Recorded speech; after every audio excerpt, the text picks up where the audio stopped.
আমরা ধরে নিয়েছিলাম উনি হবেন নিউট্রাল, উনি হবেন নিরপেক্ষ একজন ব্যক্তি, এবং উনি হবেন লোভ লালসার ঊর্ধ্বে, ওনার ক্ষমতার লোভ থাকবে না, ওনার টাকা পয়সার লোভ থাকবে না, ওনার মান সম্মান যথেষ্ট পৃথিবীতে আছে। এইরকম একজন মানুষকে আমাদের দরকার এই মুহূর্তে একটি সংকট মোকাবিলার জন্য। আমরা সকলে ওনাকে সমর্থন দিলাম, ওনাকে মেনে নিলাম, ওনার সঙ্গে থাকলাম। কিন্তু পরবর্তীকালে আমরা যত দিন যেতে থাকলো আমরা দেখলাম আমরা সকলে ওনাকে মেনে নিল, উনি আমাদের সকলকে আমাদের সংবিধান পঞ্চদশ সংশোধনী বাতিল হয়েছে শুনেছি। তারপরে যে সংবিধান সেখানে 37 অনুচ্ছেদে আমাদের সভা সমাবেশ এবং মিছিল করার অধিকার বলা আছে, অধিকার আছে, সাংবিধানিকভাবে আমাদেরকে সেই অধিকার দেওয়া আছে। কোনো আইনসঙ্গত কারণে যদি আইন করা হয় আমাদের বাধা দেওয়ার জন্য, সেটা ছাড়া আর যে কোনোভাবে আমাদেরকে দেওয়ার কথা। এবং আমরা এই সভা সমাবেশ করার এই অধিকারটি রাষ্ট্র আমাদেরকে নিশ্চিত করবে, এটাই সাংবিধানিক বিধান। আমরা করতে যাব, আমরা অহিংস একটি আমরা কর্মসূচি দিতে যাচ্ছি, আমরা সকলের সহযোগিতা এখানে আমরা পাবো এবং রাষ্ট্রযন্ত্র আমাদেরকে সহযোগিতা করবে। এটাই হলো আমাদের সংবিধানের নিয়ম এবং এটাই হলো সংবিধানের বিধান। কাজে আমাদেরকে বাধাগ্রস্ত করে, আমাদেরকে কোনো রকম যদি কেউ বাধাগ্রস্ত করতে চায় সেখান থেকে আমাদেরকে রক্ষা করা, এটাই হলো রাষ্ট্রের কাজ এবং এটাই সংবিধানে বলা আছে। পঞ্চদশ সংশোধনী বাতিল হওয়ার পরে যদি আপনি বলেন পঞ্চদশ সংশোধনী এখনো আছে, তাহলে এটার ব্যাপারে কোনো কথা নেই। আমরা শুনেছি যে এটা বাতিল হয়েছে। সেটা প্রথম কথা, যে সেখানে আমাদের যেখানে জায়গায় আমরা শুধু একটা অহিংসভাবে আমাদের প্রতিষ্ঠা বার্ষিকী পালন করব, এখানে কারো কিছু বলার থাকতে পারে না। আমরা একটা নিবন্ধিত রাজনৈতিক দল, আমরা কোনো ইলিগাল সংগঠন নই। আমরা সবসময় প্রায় 39 বছর থেকে সবসময় ছিলাম জনগণের পাশে, সবসময় জনগণের সঙ্গে ছিলাম এবং এখনও আছে এবং জনগণ আমাদের সঙ্গে আছে। আমাদের ভোট কম আছে তা নয়। কাজে আমরা এই ধরনের একটি দলকে শুধু হুমকির জন্য যদি কেউ হুমকি দিয়ে থাকে, আমাদেরকে প্রোটেকশন দেওয়া সরকারের দায়িত্ব ছিল, রাষ্ট্রের দায়িত্ব ছিল। আমি মনে করি রাষ্ট্র এই দায়িত্বটি সঠিকভাবে পালন করছেন না, এটা আমাদের জন্য দুঃখের বিষয়। আমাদের জাতীয় পার্টির ইতিহাস, আমাদের ঐতিহ্য, এটা হলো আমাদের নেতা আলহাজ হোসেন মোহাম্মদ এরশাদের 9 বছরের গণমুখী সংস্কার এবং উন্নয়নের রাজনীতি, এবং পরবর্তীতে আমরা যে রাজনীতি করছি সেটাও আমাদের নেতা আলহাজ হোসেন মোহাম্মদ এরশাদের স্বপ্নে নূতন বাংলাদেশ গড়ার রাজনীতি।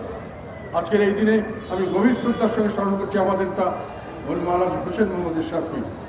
উনি জনগণের প্রয়োজনে, জনগণের প্রত্যাশা অনুযায়ী ক্ষমতা গঠন করেছিলেন, ক্ষমতা নিয়েছিলেন এবং জনগণের প্রত্যাশা অনুযায়ী উনি দেশ চালিয়েছেন এবং তারপরে জনগণের প্রত্যাশা অনুযায়ী স্বেচ্ছায় পদত্যাগ করে চলে গেছেন। ওনাকে যত স্বৈরাচার বলা হয়, এটা সম্পূর্ণ অত্যন্ত একটি নোংরা, আমি মনে করি সঠিক বক্তব্য নয়। এই বক্তব্যটি সঠিক কোনো সময় ছিল না। উনি সবচেয়ে বেশি গণতন্ত্র বলা রাজনৈতিক নেতা বলে আমার বিশ্বাস। আমি বিশ্বাস করি যে ওনার মতো গণতান্ত্রিক রাজনৈতিক নেতা বাংলাদেশে খুব কমই জন্মগ্রহণ করেছেন। উনি কোনো সময় সরকার জনগণের ইচ্ছার বাইরে কিছু করেননি। জনগণ যেটাতে খুশি হয় সেটাই উনি করেছেন। উনি অনেক সংস্কারমূলক কাজ করেছেন, উনি অনেক ধরনের উন্নয়নমূলক কাজ করেছেন, কিন্তু যে সংস্কারটি জনগণ যে কোনো কারণেই গ্রহণ করেনি সেই কাজটি উনি করেননি। সেটা কি, যদিও গণমুখী উনি জানতেন ভালো কাজ, তাও করেননি। উনি সুপ্রিম কোর্ট, হাইকোর্টের উপরে সর্বোচ্চ শ্রদ্ধাশীল ছিলেন। কোনো সময় দলীয়করণ করেননি, কোনো সময় চাঁদাবাজি, টেন্ডারবাজি, দলের কোনো রকম মানুষকে অত্যাচার অনাচার করা, অন্য কোনো মানুষের রাজনীতিতে বাধাগ্রস্ত করা, তাদেরকে বিভিন্নভাবে যন্ত্রণা করে, তাদেরকে বিভিন্নভাবে অত্যাচার করা আমরা কোনোদিন জাতীয় পার্টির তরফ থেকে এটা করিনি। আমরা একটু মরুভূমির মধ্যে একটি সুন্দর মরুদ্যানের মতো সকলেকে আমরা আশ্রয় দিয়েছি, বিপদে আপদে সকলের পাশে দাঁড়িয়েছি এবং মানুষের ভালো করার চেষ্টা করেছি। আমরা কোনো সময় কাউকে ক্ষতি করার চেষ্টা করি নেই, আমরা দলীয়করণ করি নেই, আমরা বিভিন্নভাবে আমরা যে জনগণের অত্যাচার অনাচার করি নাই, আমরা মানুষের আঘাত ও অধিকারে কোনো সময় আঘাত করি নাই। আমি শুধু দুটো কথা বলবো, এখানে এরশাদ সাহেবের অনেক ধরনের সংস্কার কর্মসূচি আছে, অনেক ধরনের উন্নয়ন কর্মসূচি আছে। আমার কাছে শুধু বিশদভাবে বলতে চাই না, দুটো জিনিস আমার কাছে মনে হয়েছে। একটি হলো ওনার সংস্কারের মধ্যে উপজেলা পদ্ধতি, এটি হলো সবচেয়ে সর্বশ্রেষ্ঠ সংস্কার। একটি পদ্ধতি ওনাকে পল্লী বন্ধু নামটা আখ্যায়িত করা যথাযথ হয়েছে বলে আমি বিশ্বাস করি। উনি এটার মাধ্যমে গ্রামে গঞ্জে সাধারণ মানুষের কাছে সরকারের সকল সেবা নিয়ে এসেছিলেন এবং শাসন ব্যবস্থাকে শাসনের নামে শোষণের থেকে শাসনের নামে সেবায় রূপান্তরিত করেছিলেন। একই সঙ্গে গ্রামে গঞ্জে একটা গ্রোথ সেন্টার করে উনি সেখানে অর্থনৈতিক কর্মকাণ্ড সেখানে চালু করেছিলেন এবং একেবারে তৃণমূল পর্যায়ে জনগণের জবাবদিহিতামূলক সরকার স্থাপনের মাধ্যমে সরকারের সর্বাত্মকভাবে জনগণের সঙ্গে একটি গণতান্ত্রিক পরিস্থিতি একেবারে তৃণমূল পর্যায়ে সৃষ্টি করেছিলেন।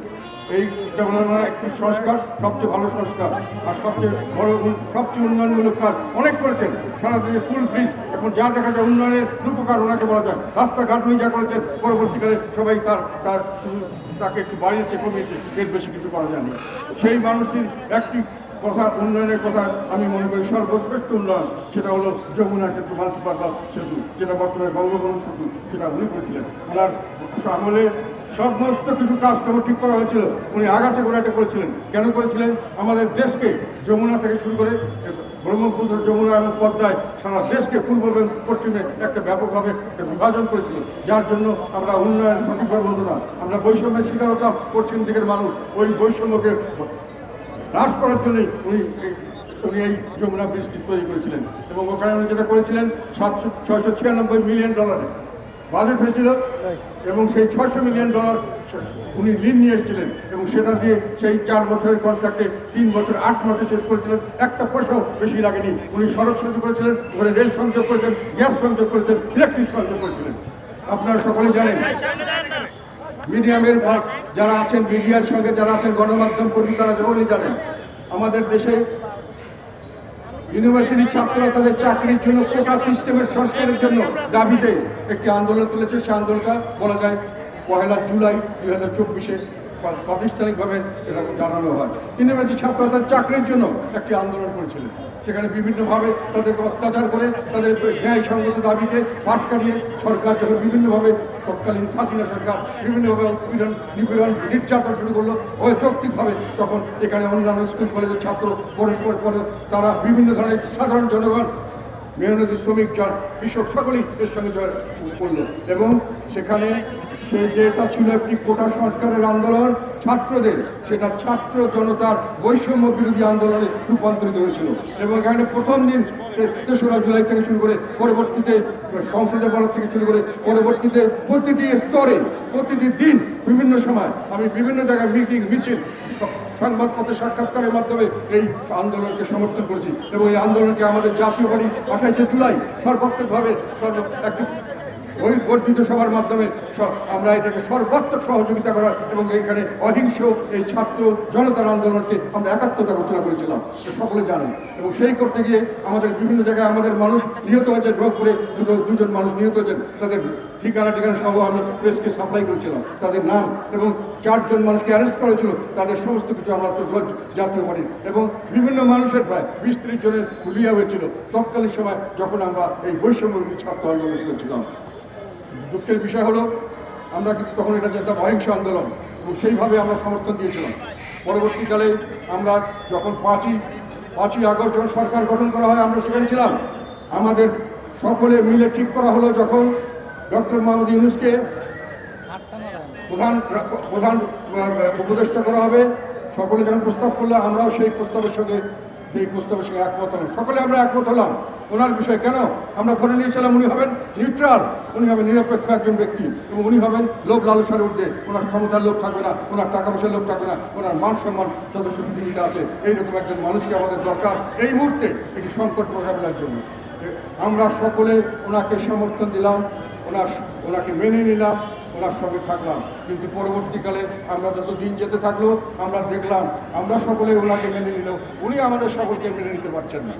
উনি ওনার নিজস্ব লোকজন, এই কথা বলবেন, ওনার নিজস্ব যারা ওনার ঘনিষ্ঠ ব্যক্তিবর্গ, তারা দেখা গেল যে বিভিন্নভাবে দেশকে বিভাজিত করার কাজে লিপ্ত হয়েছেন এবং সেই বিভাজনটি আমি নিজে একটু অ্যানালাইসিস করে দেখেছি। অত্যন্ত একটি অদ্ভুতভাবে একটি বিভাজন তারা করলেন। একটা তাদের ব্রড গাইডলাইন হলো যে একটা হলো আমাদের বৈষম্য বিরোধী শক্তি, সংগ্রামের শক্তি, আর একটা হলো ফ্যাসিস্ট বিরোধী শক্তি, আর একটা হলো ফ্যাসিস্টের দোসর এবং ফ্যাসিস্ট। এবং সেটা তারা ঠিক করলেন কিভাবে? যারা আওয়ামী লীগ সরকারের আমলে বিভিন্নভাবে কোনো না কোনোভাবে নির্যাতিত হয়েছেন এবং যারা নির্যাতিত হতে পারতেন এবং ওনাদের ইচ্ছা মতো কিছু লোককে নিয়ে ওনারা দেশপ্রেমিক হিসাবে এবং তাদেরকে ওনারা এই ফ্যাসিস্ট বিরোধী শক্তি হিসাবে আখ্যায়িত করলেন। আর বাইরে যারা কোনো ধরনের কোনো নির্যাতনের শিকার হন নাই তারা দেশপ্রেমিক নন এবং তারা এখানে থাকুন, তারা এই বৈষম্যবিরোধী আন্দোলনে আছেন বা ছিলেন, সেটা বড় কথা নয়। এবং যারা বৈষম্যবিরোধী আন্দোলনে ছিলেন সেটা বড় কথা নয়, যদি তারা কোনো না কোনোভাবে কোনো নাগরিক কোনো আওয়ামী লীগের সঙ্গে কোনো না কোনোভাবে সংশ্লিষ্ট হতেন, আত্মীয় স্বজন বা কোনোখানে গেলেন পাড়ায় একটা ছবি তুললো, এইভাবে ভাগ করে একটি ভাগকে আরেক ভাগের উপরে 50% লোকের মতো দুই ভাগ হয়ে গেল। 1% ফ্যাসিস্ট শক্তির বিরুদ্ধে ফ্যাসিস্ট, আর একটা হলো ফ্যাসিস্টদের দোসর এবং ফ্যাসিস্ট, এইভাবে দুই ভাগ করা হলো এবং এক ভাগকে আর এক ভাগের উপরে প্রতিহিংসা চরিতার্থ করার সর্বাত্মক সুযোগ সুবিধা করে দেওয়া হলো। সেখানে পুলিশ, সেখানে প্রশাসন, সেখানে বিচার বিভাগ প্রত্যক্ষ এবং পরোক্ষভাবে এই কাজে সহায়তা করলেন এবং যাদেরকে তারা ফ্যাসিস্ট দোসর এবং ফ্যাসিস্টদের ফ্যাসিস্ট বলে আখ্যায়িত করলো, তাদেরকে বিনা বিচারে যে কোনো জায়গায় যে কোনো ধরনের অপমান, অত্যাচার, সমস্ত তার বাড়িঘর লুণ্ঠন, তাদের অফিস আদালত আগুন দেওয়া, তাদের ইন্ডাস্ট্রি নষ্ট করে দেওয়া, বিভিন্নভাবে তাদেরকে ভুল মামলা দিয়ে, হয়রানিমূলক মামলা দিয়ে তাদের অত্যাচার অনাচার চালিয়ে যাওয়া শুরু হলো এবং দেশকে দুইভাবে একটা মুখোমুখি দুটি পরিচয়, একটা নির্যাতনকারী, একটা নির্যাতিত, এইভাবে দেশকে ভাগ করার ব্যবস্থা করলেন এবং সেই ভাগে শেষ পর্যন্ত গিয়ে আমাদের